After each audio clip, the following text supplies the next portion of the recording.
Hey everybody, happy Saturday evening. Today, day 4, Jeremiah 31. I'm not going to read the whole thing, so go read it yourself, but I do want to read one section of it because it really pertains to some of the questions for today. So here we go. I'm going to pick it up at verse 31. Behold, the days are coming, declares the Lord, when I will make a new covenant with the house of Israel and with the house of Judah. Not like the covenant that I made with their fathers on the day when I took them by the hand to bring them out of the land of Egypt. My covenant that they broke, though I was their husband, declares the Lord. But this is the covenant I will make with the house of Israel. After those days, declares the Lord, I will put my law within them. I will write it on their hearts, and I will be their God, and they shall be my people. No longer shall each one know to teach his neighbor and each his brother, saying, Know the Lord, for they shall all know me, from the least of them to the greatest, declares the Lord. For I will forgive their iniquity, and I will remember their sin no more. And Jeremiah continues on a little bit after that. He was a pretty big prophet, and a lot of what he wrote pertains to what Christ came to do, including this part about the new covenant. That's what all of chapter 31 is about. But what is this? What is our understanding of this new covenant? Well, for one, it's one where we are the people of God, and everybody knows it. It's one where the Lord says that no one will need to go out and actually tell another person, hey, do you know about Jesus? Do you know about God? Do you know what he thinks of you? Do you know how he cares for you? Do you know what he's done for you? No, they'll all just know it.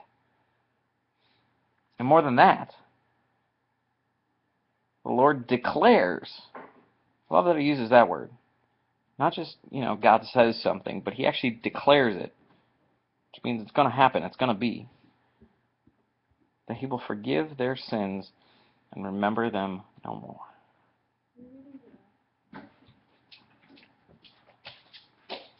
I mean, think about that.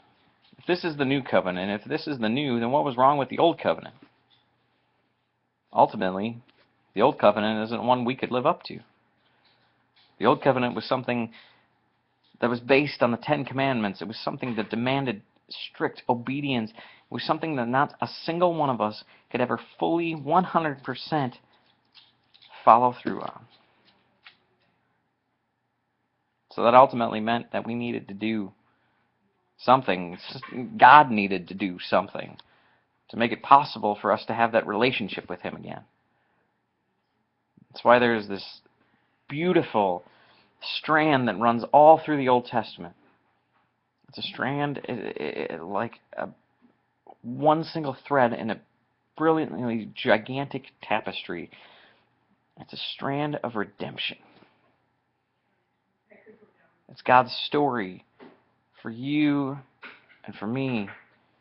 His story of renewal and the way he's working.